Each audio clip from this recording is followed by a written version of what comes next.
Well, good afternoon, good evening, good morning, whatever the case may be. This is Cross Examinations. I am your host, Mike S. Miller. Welcome to Blacklist Universe, my channel. Let's see. Oh, gosh, for some reason this is not coming up on my channel, so I cannot pop out my chat. What is happening here? Here we go. Here we go. Here we go, here we go, here we go, here we go. 6 people here so far. What's up, March Hare? Michael Pernesti, It's McGee, Angry Baneling. That's a new one, I think. Howdy. How you doing? Thomas Fitzpatrick. No. Yes. Comics Villain. Antonio. Custodon. Beowulf. Helm. Mike. Andrew J. Oh, is the answer? Are you answering the question of today's topic? Is Ben a creationist? Let's find out, shall we? Normally, I go to the previous day's comment section to look for questions. There were no questions. We had probably one of the highest viewerships ever for cross-examinations on Saturday with Edwin and me, and not a single question. So we're going to roll right into the topic today, which is going to be creationism and our friend Ben Shapiro.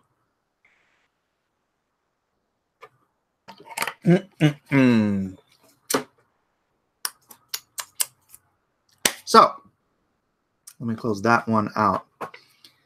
Ben who? Ben Shapiro. I don't know. Should I roll right into this or should I not? Yeah, Shapiro.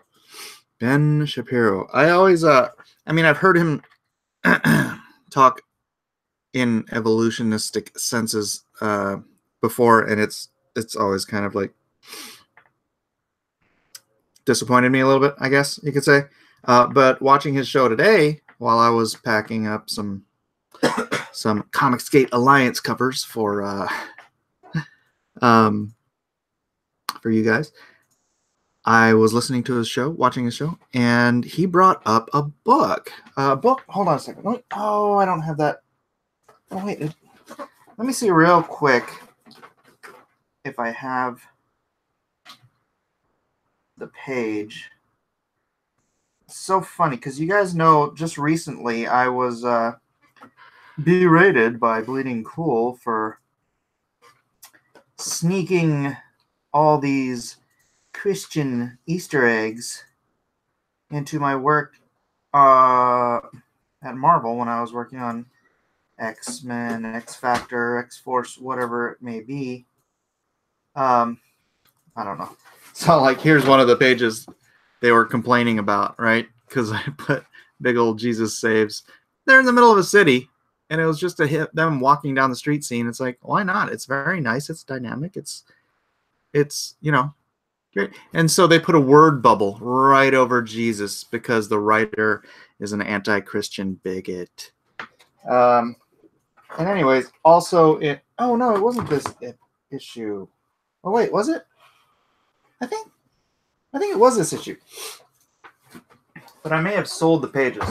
There was a double page spread in that issue.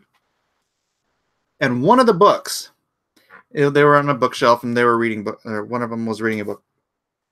And one of the books was Evolution, a Theory in Crisis. And apparently, Ben Shapiro today, well, let's just play it. Let's just play it. Do, do, do, do, do, do, do, do, do, do, do.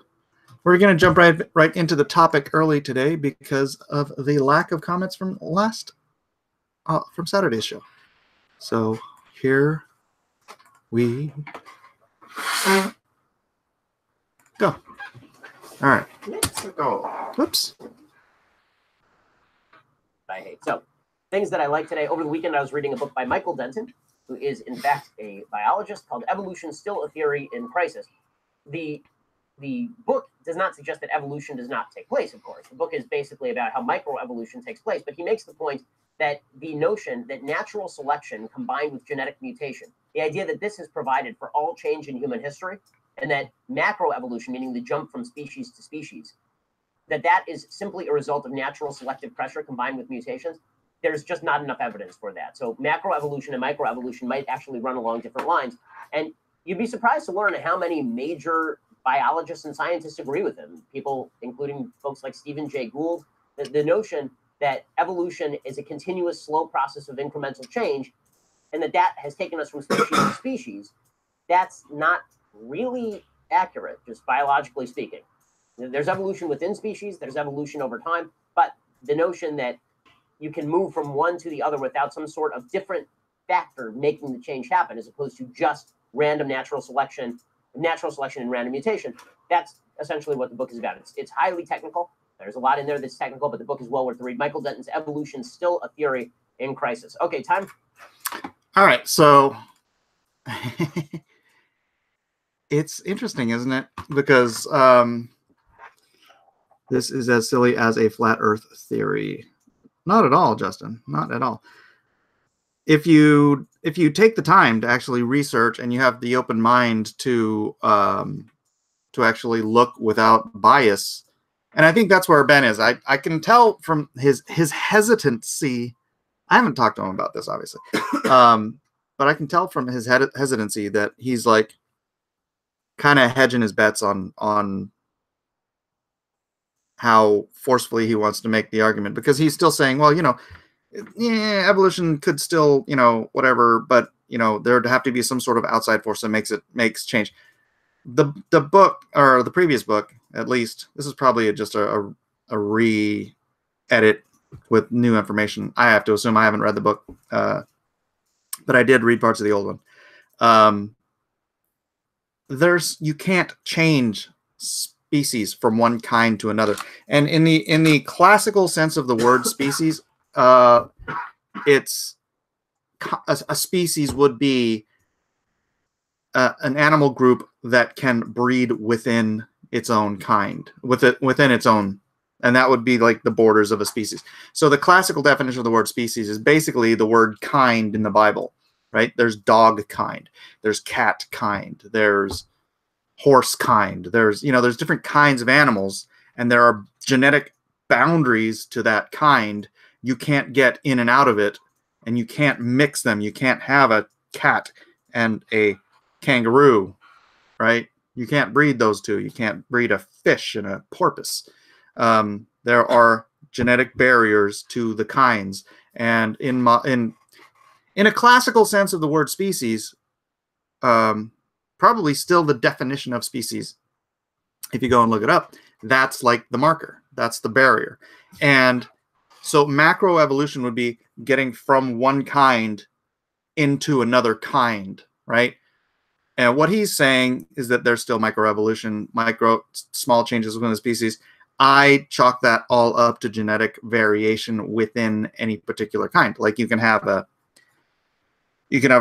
two brown mutts, right? In dog kind. Dogs have incredible genetic variation within their kind, right? Because you can have two brown mutts, and within the span of probably 20 or 30 generations of directed and intelligent breeding, you can get like a Great Dane and a Chihuahua, right? You can you can breed runts, and you can breed the beasts, you can breed the colors, you can breed the type of hair, you can do all this intelligent directed breeding, which is why we have all these pedigree dogs today that each in and of themselves have this limited genetic variation, and then they only live 7 years, whereas you have a mutt you got from the pound and it's stuck with you for the next 20. This I don't know, is this if I don't know how much Ben has been reading creationist science. It is science, by the way. This is all these guys are legit scientists, so pay attention. 20 or 30 generations, no? You don't think so? I'm curious how long it would have taken, how long it took, because like all of the breeds in the world today were bred by man, right? There was no Shih Tzu population running around the forests of Africa, right? And it was probably like, I don't know. I'd have to research it. I don't know exactly. I'm using rough. I know that you could get like a large black dog and a small white dog, but the specific breeds, I don't know. But it's just roughly. I'm being a little hyperbolic in my exact how many. I'm not trying to be exact. I'm trying to, make a point. So, yeah, I don't know, man. I don't know if he's because, gosh, you'd think as an Orthodox Jew, he would be, a faithful believer in the Genesis account. So, and like I said, that's how I ended up being a creationist myself. Is that we're done with the first box? The first box, all right, box 2, slave labor. I have them putting labels on the envelopes and stuff. The only way I could become a creationist was by not having a dog in the fight, right? So because I hate to think this gets redundant, but if your worldview is such that you cannot have an origin, gosh, I'm totally discombobulated now. So I should lock my door, huh? Watchman says the platypus is God's way of making evolutionists scratch their heads, and I think, well, not that's just the platypus. There are many, there are many creatures in the animal kingdom that there is no evolutionary explanation for. The platypus, the giraffe, as my son points out, you simply can't get here from there on an evolutionary scale. The hummingbird, I don't know if it's a heavy hummingbird or maybe just, oh, no, it wasn't the hummingbird. Well, it probably is the hummingbird, but the woodpecker's tongue, like every creature's tongue comes out of its mouth, right? The woodpecker's tongue doesn't come out of its mouth. It comes out of it doesn't come out of the bottom of its mouth. The woodpecker's tongue goes above, behind its brain, over its head, through its snout, through its beak, and back out. Why? Because it's like an aardvark's tongue. It's really long. So because they peck in and then the tongue goes in to get the termites through its brain, around its brain. That sounds like you just pull it and kill it. And you grab the little woodpecker's tongue and slice its brain in half. Now it probably goes behind its skull. No, wait, because that would be, I don't know. I don't know if it's behind its skull casing or probably behind its skull casing, and then back through. It's weird. It acts like a shock absorber. Yeah, there's a lot of animals like that just don't make any sense in any kind of an evolutionary chronology, right? But this is all stuff you have to have an open mind to accept, because we are bathed daily in evolutionary dogma, right? TV, education, movies, everywhere you go, evolution is taken as a given. It's taken as a fact. You'll have people arguing with you. If you're a creationist, you'll have people arguing day in and day out. Evolution is a fact. It's as much a fact as gravity. I'm like, okay, you're very open-minded about the subject, but that's the thing. That's what I'm saying. You have to be open-minded about it, to the fact where whether or not it's a fact is unimportant to what you believe about origins or whatever. So personally, I was raised agnostic. I was raised evolutionist. I was an evolutionist as a young Christian. When I became a Christian, I was a young Earth. I was a day age theistic evolutionist, right? So I believe the days of the the days of the Bible described ages, epochs, eons, whatever it was that got us here through evolution. But it was unimportant to me in my faith whether or not that was true, because the only important thing about your faith is, are you saved through the blood of Jesus Christ or not, right? Your salvation is the important thing. How we got here became less important, or almost unimportant, because it doesn't hinge on whether or not you're saved. That's the most important thing. That is the center of the faith and the most important part, right? So anything else becomes tangential. And so evolution, then when I started hearing this young earth creationist stuff, rather than being closed-minded and saying, oh, that's so stupid, of course we got here through evolution. Everyone says we got here through evolution.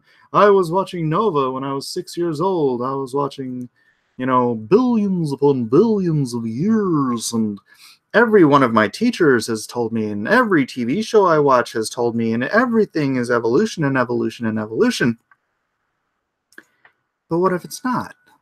Is your mind open enough to look with honest intent at the arguments against evolution? Because if it's not, obviously you're never going to change your mind, right?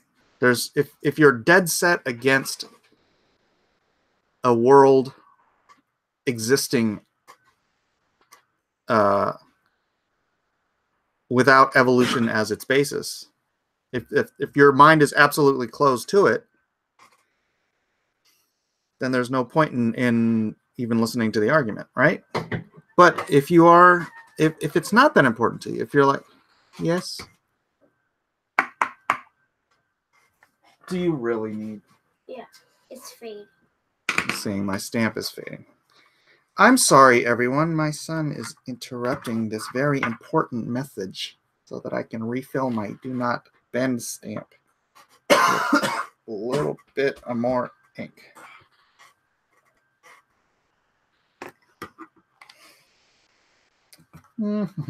Say hi, Micah. Everyone's watching you. Hi.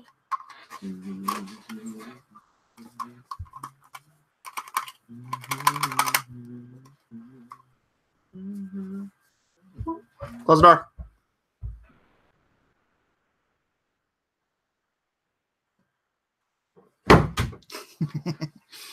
All right. Is your mind open enough to fall on absolute blind faith? Haha, nope, sorry. Is that stamps a sign of come? No, that's so the mailman won't bend the package, which I have not had any problems with yet. I've had a couple like corners dented because maybe they dropped it or something, but so far, so good. Johnny Torch says evolution, more accurately, macroevolution, takes more faith than being a creationist. That's right. So back to the Ben Shapiro question: is he a creationist? I think I don't know what else he may have read, but I think if he was not, that's a great book to kind of crack open the door and realize that, you know what, there is a lot of scientific evidence that contradicts Darwinian evolution. And hopefully he'll continue down this road if he is not already there.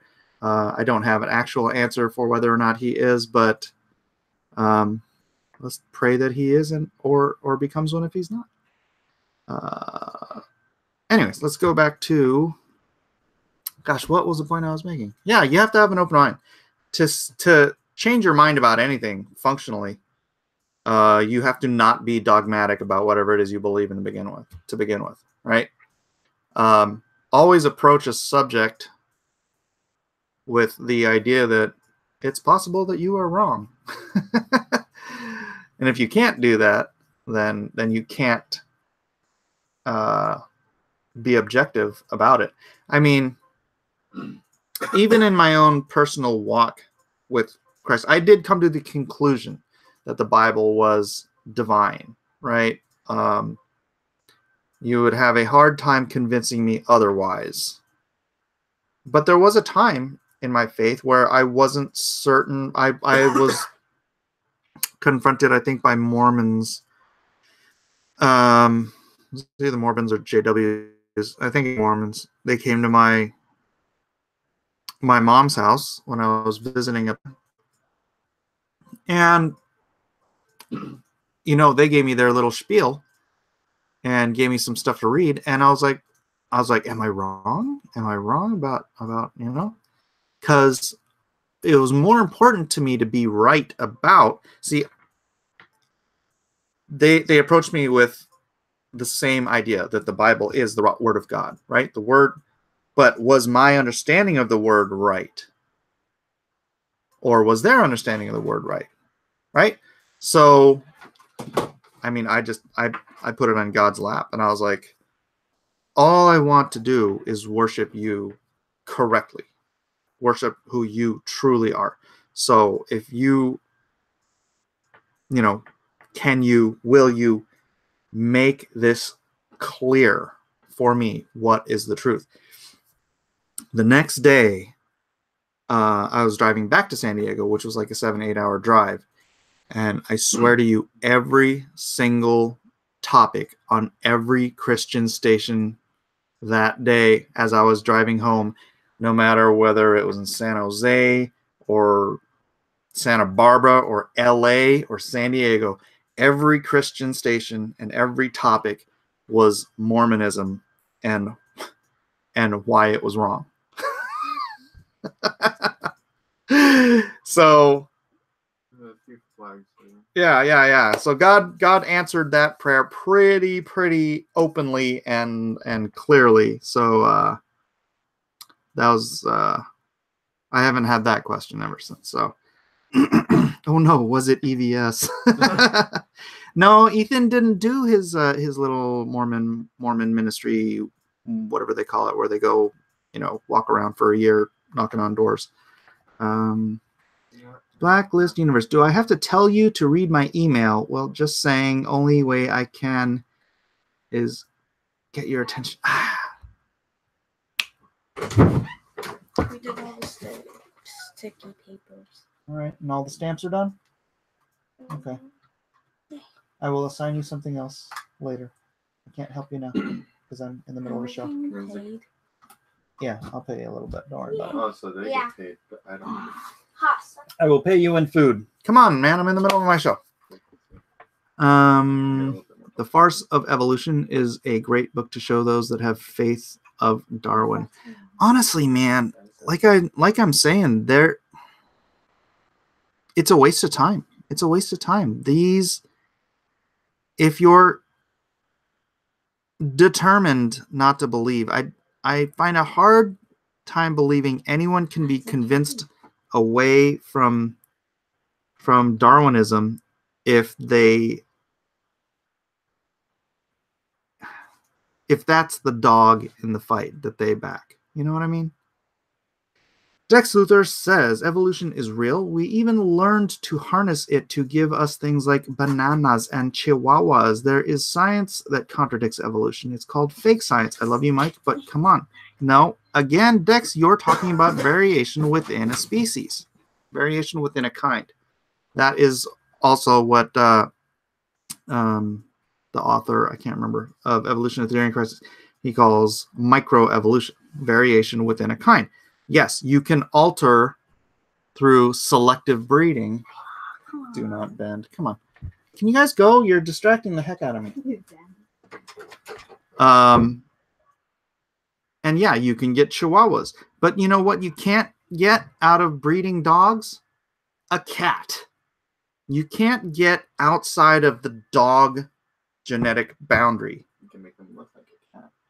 You can... Yeah, I mean, you could try to breed dogs and their specific generation to look as close to cats. Like, I guess a fox would be as close as you could get, huh? I don't know. Is a fox in a dog family? I don't even know. I don't think so. Mark Hume. So how old is the Earth then, Mike? I don't know. I wasn't there.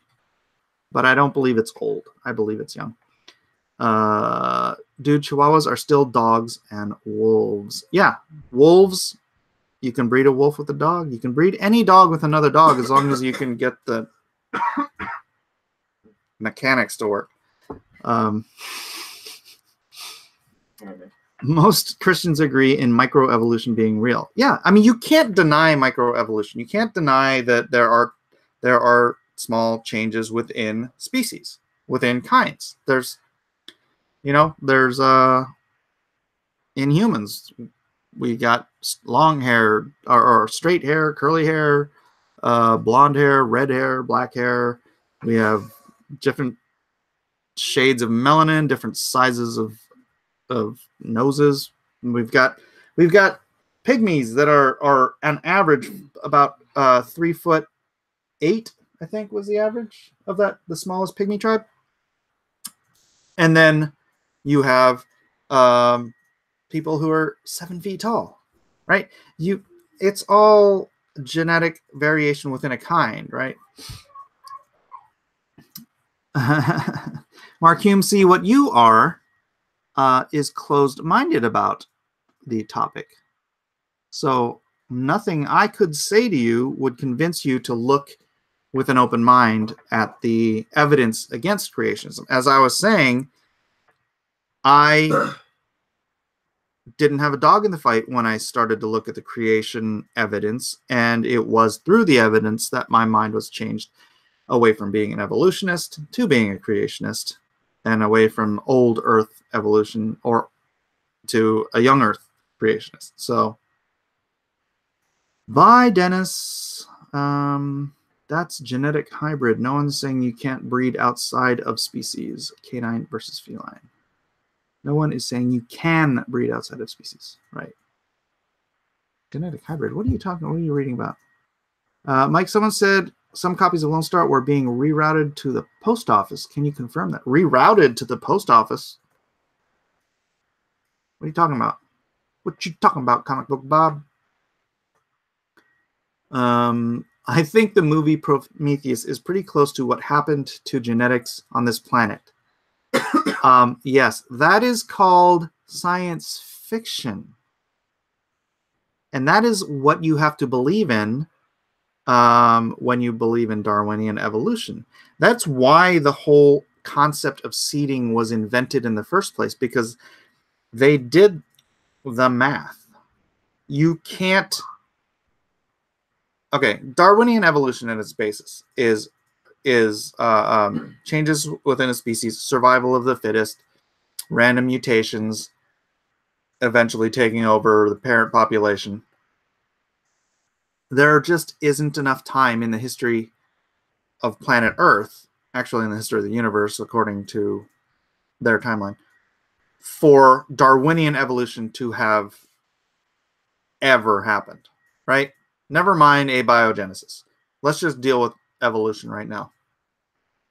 There's not enough time in the universe. So they've had to come up with theories like seeding theory, which is what Prometheus is based on, is assuming that some genetic material from outer space landed on Earth and started evolution, right? Because there's no even reasonable abiogenesis theory that they can float, because you can't get from non-life to a simple single-celled organism. It's just not possible. You can't get from there to there, from here to there. But even with seeding theory, there still isn't enough time, right? So then they come up with theories like punctuated equilibrium, hopeful monster, multiverse. They come up with all this science fiction to try to fill the gap, because they understand that there is a practical impossibility to evolution. Would you stop? You're just... Get out of here. Mark Hume says, where my pet dinosaur, Mike? I don't know. Where's your pet dodo bird? Where's your pet white rhino? Are white rhinos extinct? They are, right? I don't know. Where's your pet anything that mankind has hunted into extinction? They say, what, 1,000 species go into extinction every year? Something like that? We're going to run out pretty soon. So yeah, a creature being extinct doesn't mean man never dealt with it. In fact, you can... I don't know. Do you want to do this? You want to do this? Bring back the funny kid. Ha, ha, ha. All right, we are 3 minutes. There are still white rhinos. All right. Where are your woolly rhinos? Where are your woolly mammoths? Where are your... I don't know. Let's look up. How many creatures have gone extinct? Extinct. Da, da, da, da, da. Wasn't there a rhino species that just went extinct? Male ligers are sterile, not a new species.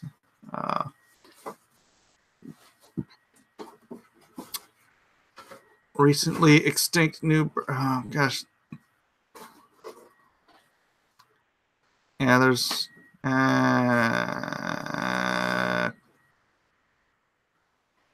a website with like 10 recently extinct fish. 10 recently. There's a whole bunch of animals go extinct every single year. What do I want to look up? Yeah. Saber-tooth tiger. Yeah. Saber-tooth tiger. Where's your saber-tooth tiger? I said dodo. That was the first one I said. The black rhino. Okay. Where's your black rhinos? Lincoln, that's a really bad idea. Look to DNA trapped in amber fossils. Justin, are you not aware that since I think it's since the 80s. No, wait. No, when was the first one? Justin, you don't seem to be aware that they have been finding more and more dinosaur soft tissue when they break open. Not even just when they break open fossils. Here's the earliest one that I'm just going to share my screen and then I'll just start Google search and stuff. So, oh look, there's a dinosaur red blood cell. Probably probing a 68 million year old T-Rex. Yeah, because you can really have soft tissue after 68 million years, can't you? That's reasonable. Mark, are you looking at this thing that shouldn't exist? This is T-Rex soft tissue, Mark. Open your mind. All right, let's see. You can Google this stuff yourself. Oh, look, more soft tissue from inside the leg bone. Yeah, we call that bone marrow. Look, there's bone marrow, Mark. What are you going to do with bone marrow from a 68 million year old T-Rex? Let's see. Oh, by the way, that was from the Smithsonian Magazine, so don't think that was from some Christian whatever site. Let's see, was it the duckbill? Duckbill dinosaur cranial crest. Live science, soft tissue dinosaur bones, biologos.org. Close. Oh, more soft tissue. Oh, more blood cells. What's that from?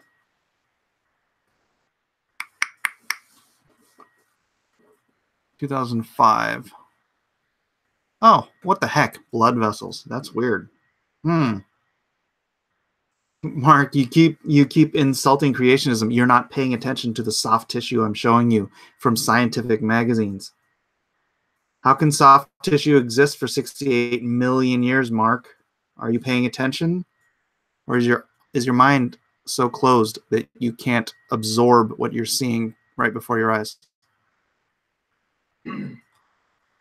There's so many of these. It's become almost commonplace now to find soft tissue. Here's another one. Dinosaur fossil with the fleshy rooster comb. A fleshy rooster's comb.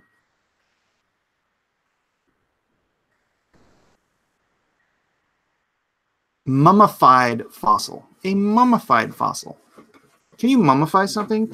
It doesn't, after 50,000 years, it should lose all of its carbon, right? So it should actually.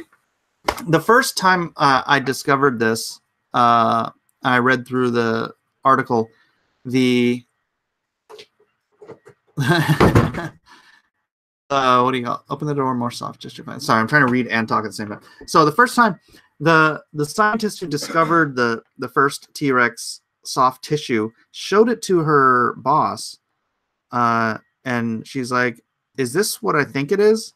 And her boss turns to her and says, "Yeah, now find a way to show that it isn't, because it literally can't exist."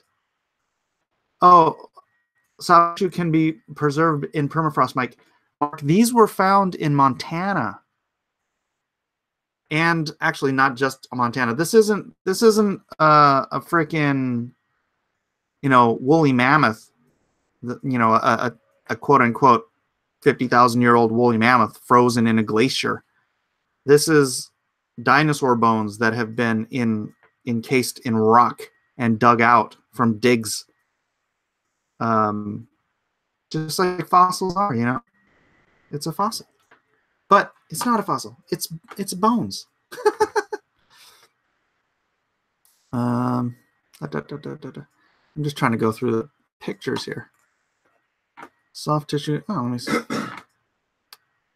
Let's go through images. Yeah, if you go through, what is that? Stretchy dinosaur soft tissue. Oh, that's ICR. You wouldn't trust that.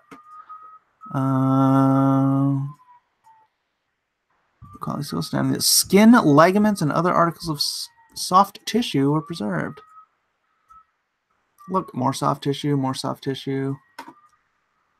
Yeah, there's one of these guys. It's not this one. Is it? I should bookmark all this stuff for when I have these arguments. But anyway, DYOR, because you know what? Mark and people who think like Mark, they're going to be incapable of absorbing new information because they're unwilling to be wrong, right? What? No. Money, you were in your own Bible study. That's all right, brother. Perkindo says, I'm definitely a Christian and believe in creation theory, but I have no issue with evolution either. Either way, everything, including man, was created by God. Yeah, Perkindo, that's where I was. That's why I said, if you don't have a dog in the fight, if you're an atheist or an agnostic, or you just refuse to believe that there is a God, you have to be an evolutionist. You don't have a choice because there's no explanation to how we got here. I mean, that's why evolution was created in the first. The head of the National Museum in London, I think it was London, a guy named Lamarck and Erasmus Darwin, two leading atheists of their time. They concocted through. So Lamarck was a guy. He was in charge of the fossils at the museum, and he took don't know. different fossil species that looked something like a horse, and he kind of like lined them up, and he said, "Oh, look, the horse must have come from this creature here because they're the intermediate species like fit together, and it was like 5 species or something like that." And so he and Erasmus Darwin concocted the theory of evolution, where species change over time, because they were both atheists and they were both actively seeking an excuse for why you could have the diversity of the world creator. So assumedly, Erasmus would tell these stories to another his grandson named Charles, who is the guy we all know and love, who decided to take that theory very seriously and prove it.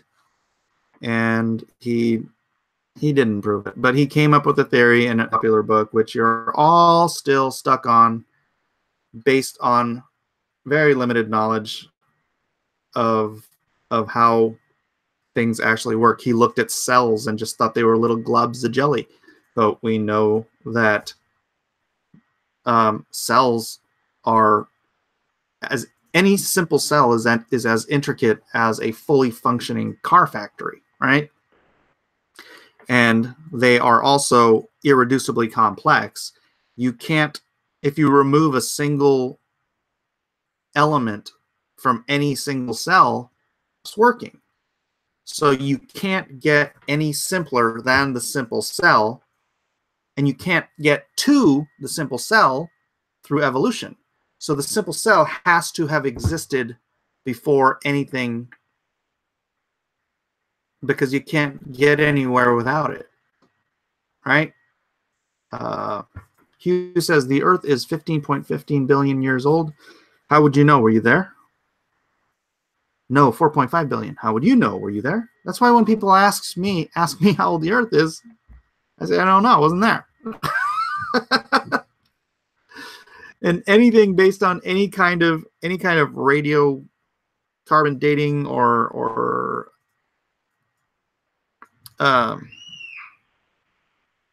how far the stars are, all that, it's all conjecture. You don't know how the speed of light has changed over time. You don't know how you don't know the mechanics of celestial mechanics outside of our immediate planet, solar system. All right, there is a theory, because time is a physical part of our created reality, right? For those who don't know, that is a proven fact. Time, we don't even know exactly how time functions, right? So there is a theory that at the center of creation, what an evolutionist might consider, the Big Bang singularity, at the center of creation, time is still zero, right? Time hasn't even begun. But at the edge of the universe, time may be, 18 billion years old or whatever. That's the funny thing, is every time they get a more powerful telescope, they discover that the edge of the universe keeps going, and there's still more universe beyond. If you have a universe where time is zero at the center and some uncounted billions or trillions of years at the edge, because it's going so much faster, matter is moving faster, and therefore time is moving faster. We could be anywhere between 0 and trillions of years, or I don't know, maybe even infinitely. Nobody knows what the edge of the universe is. So I don't know. That's why when people ask me how old the Earth, I don't know how old the Earth is. I don't know how old the universe is. I don't know any of that stuff. So I just kind of chuckle when people assume they do know, because unless you were there, and I only think there was one person there. Anyways, we discussed that one a few episodes back. I don't know what you're talking about. Rabid.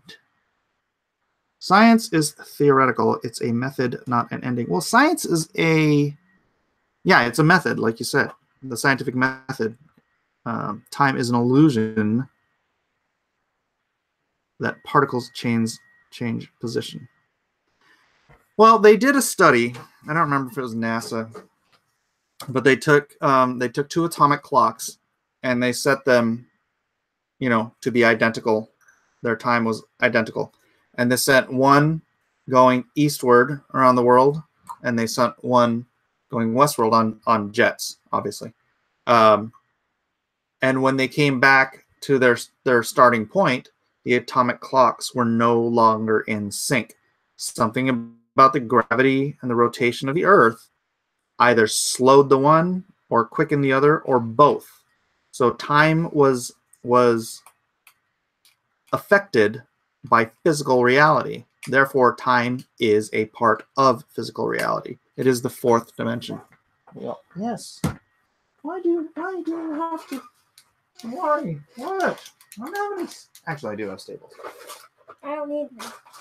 And go away. Come on, you're distracting me. Let's see. That's because time is affected by velocity. Well, velocity, that would be gravity, right? I mean, the effect of velocity would be felt by gravity, right? That's why they call them G-forces. What tier are you shipping now? I'm shipping the Comicsgate Alliance tier now. You should specify space-time. Are we in the Matrix? I don't know. That's another very interesting theory that the entire universe is actually a hologram. Because, like, if you go to the subatomic level, there's so little actual physicality to any of us.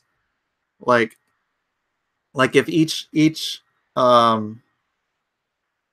electron were like the size of a basketball, the next and assuming the electron actually has physicality, the next close, like the electrons and the neutrons and the atom and whatnot, the next closest bit of physical reality would be like a mile away, right? So is there such a thing as physicality? I don't know. It's all theoretical, but it's all, I mean, sure feels like it to me. That, slap your hands hard enough together.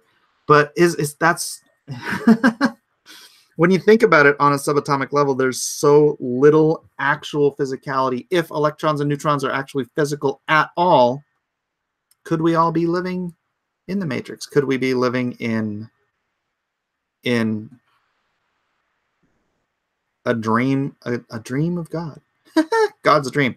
We're I guess the closest concept to that theory was the hologram.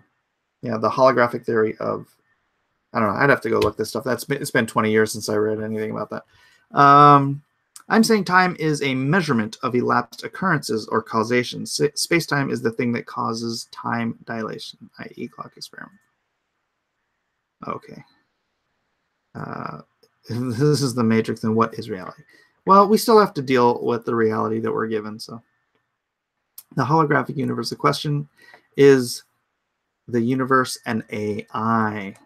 Well, no, because it can't be artificial, right? It would be created, but I mean, God wouldn't be AI. God would be the ultimate creator, the ultimate intelligence. Could we all be just players in his comic book? I don't know. Have I shipped the tier with the metal prints yet? No, Michael Pernesti. Unfortunately, that is likely to be the last or second to last tier. The slabbed tier is going to be the last tier. The metal prints will be second to last. I'm getting the simplest ones out first because there's more of those. The Matrix is not real. It's a story. I know. The Matrix to holographic theory is as Prometheus is to seeding theory. It's all just a story. All just dust on a lens. All right, now things are just getting weird. Man, theories get weird. It isn't the universe a copy of heaven. In that way, it's artificial. No, I don't believe there's any indication that the universe is a copy of heaven. God does say after the 1,000-year reign of Christ that there will be a new heavens and a new earth. Now, what he means by that specifically, if there's going to be, I don't know if it's going to be a destruction and a rebuilding, or if it's going to be like a perfecting of what is now. I don't know. It'll be interesting to see. Life either has objective meaning or it doesn't. The rest is stumbling around in the weeds anyway. I agree, Kevin B. I agree. In the Matrix, it was the machines, right? But in our world, it would be God, or in reality, it would be God. Geological processes are observable, easy to understand, and take place on an unfathomably slow timescale. They can measure continents on opposing plates moving further apart an inch at a time via GPS satellite tracking. What is this point? They can prove definitively that Africa and South America were part of the same landmass. Point to this at some point. I heard God received and read Graveyard Shift first. Malin! The weird stuff is what makes this show great. The intersections of faith, fact, and theory makes for wonderful mental workouts. Yeah. Guy from Red Bank says, is Ben a creationist, like an old Earth creationist or a young Earth creationist? Well, I don't know. That's what I'm saying. I don't want to play it again, but he was on his Things I Like and Things I Hate segment today. He brought up a book, A Theory, Evolution, A Theory Still in Crisis, which is a creationist book, but it's a creationist book based on modern science, understanding and proving, and it seems to him that he validates the evidence, or he accepts the argument that you can't get from one kind to another, right? One species to another species must exist within their own genetic limitations, and that there is genetic variation within that kind, but all creationists believe that. That's just obvious and irrefutable truth that you can have genetic variation, and if you want to call that microevolution, go with God. Creationists are weirdos. Yes, we are, Justin. Yes, we are. Doesn't mean we're wrong. Enigma Seeker, sad news, Alita has fallen like an angel in the box office. What is wrong with America's taste in pop culture? Well, that doesn't matter because it is soaring like an angel in China. Logan says, hello, Mike. I'm a Christian, but I haven't been to church in years. How can I motivate myself to go more?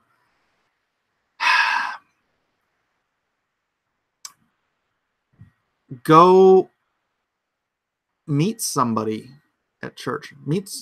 Introduce yourself to people at church until you have friends at church and you want to be there. That's what church is about. It's about fellowship.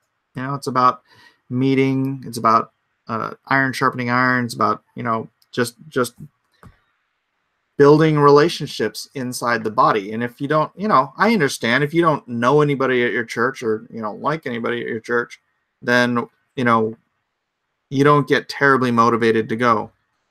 That's part of the reason I left the mega church here in San Diego.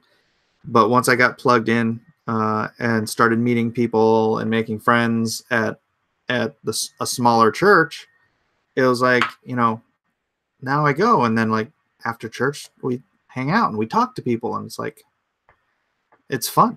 So yeah, you could try that.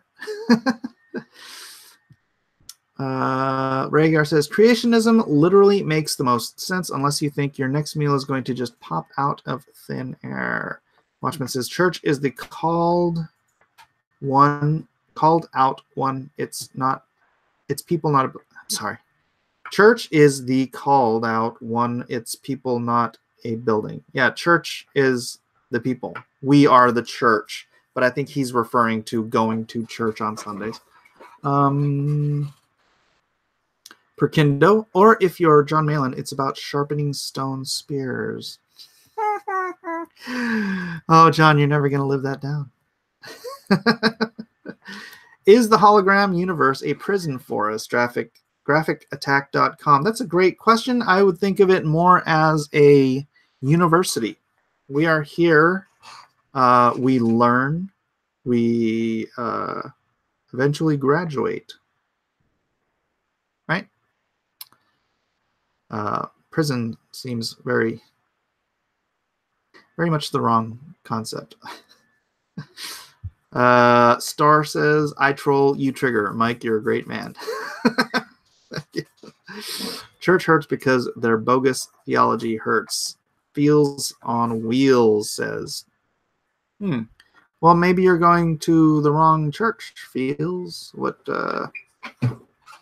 either you're going to the wrong church, or your church is right and you have the wrong theology. But I can't figure that out from here. All right, we got about 4 minutes to go. We get recycled forever. Felix, that's just not true. Unless you mean we get turned into mulch and then trees drink from our essence and then feed oxygen into the air and then someone else breathes. And no. I'm getting older, but I ain't that old, says Watchman. Kind of feel that way too, says Mana Ray of Hope. Perkindo says, sorry, but I draw the line at computer simulation theory of the universe. If anyone believes that, please seek professional help. I'm not saying computer simulation. Hologram is just in the sense that I mean, gosh, dude, there's no actual physicality. Because there's, like I said, there's so much space. Even if electrons and neutrons and protons are actually physical, we still consist of almost entirely space, like 99.99999% empty space, right? Yet somehow we feel and we end, right? We don't extend beyond our fingertips. But the reality is there's almost nothing there. That's the sense of the holographic theory of the universe, right? There's also a theory that any in the whole holographic, never mind. I don't want to go down that road again. Universe is not a simulation, but it is an illusion in some ways. Justin McClure, we have multiple skeletons of many other forms of Homo erectus. Neanderthals are a prime example of other tall mofos. Let me see something.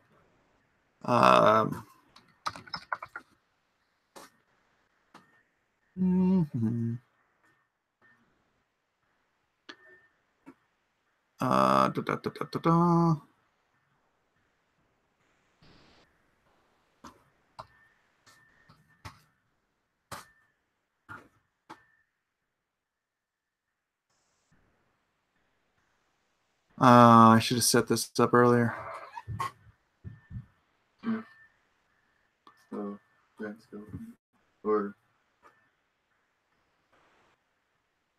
Yeah, different. okay.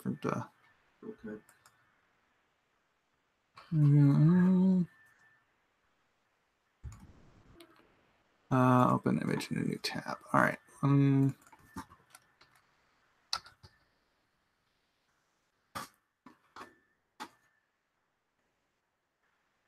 see.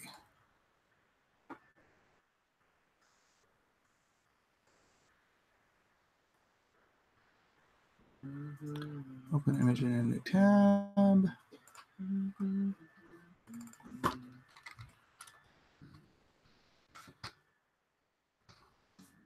All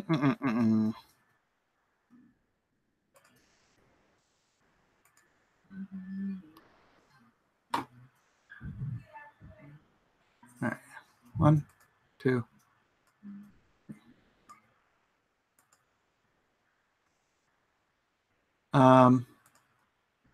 Gosh, I wish there was some better way to do this. All right.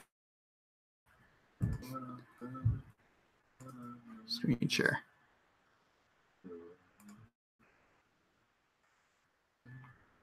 All right, so different skulls.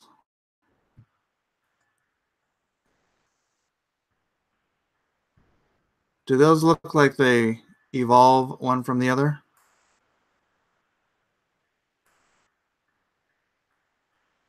Because of the different shapes, the different size of the cranium, the different shape of the jawline, of the nasal ridge, right?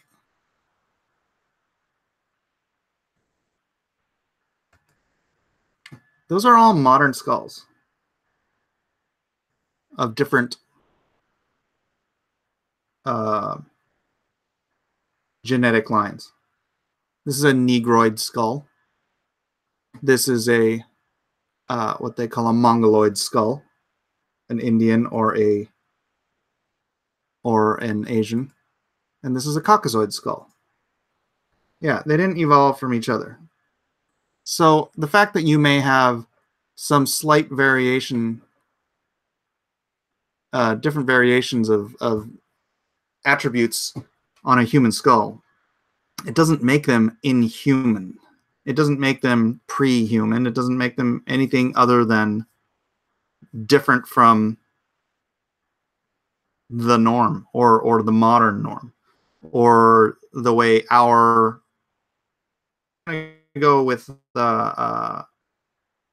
you know, if you believe in the Bible, a story and whatnot, we were limited to the genetic line of Noah and his 3 sons, his wife, and his 3 sons' wives. So what the genetic variation was that was lost prior to the flood, I have no idea. I have no idea. And what happened to those people? They were all buried. And where are you finding these other human lines? Buried, right? So there's, yeah. Though I'm not saying those skeletons, those skulls don't exist. I don't think your reason for their existence holds water. So, oh, it looks like we're over an hour. Well, thanks everybody for being here. This was fun. It was. Please, if you guys got questions and comments, leave them in the comment section for tomorrow, because I do like starting off with those, and I didn't have any today. So, thanks everybody for being here. I hope it was fun for you. I hope you learned something. I hope it tickled your brain and opened your mind to possibilities yet unconsidered. Spend more time in your word. Spend more time in the word, not your word. Spend more time in prayer. Do not forsake fellowship. And we will see you guys tomorrow. Maybe later tonight. I don't know what we're doing tonight. God bless.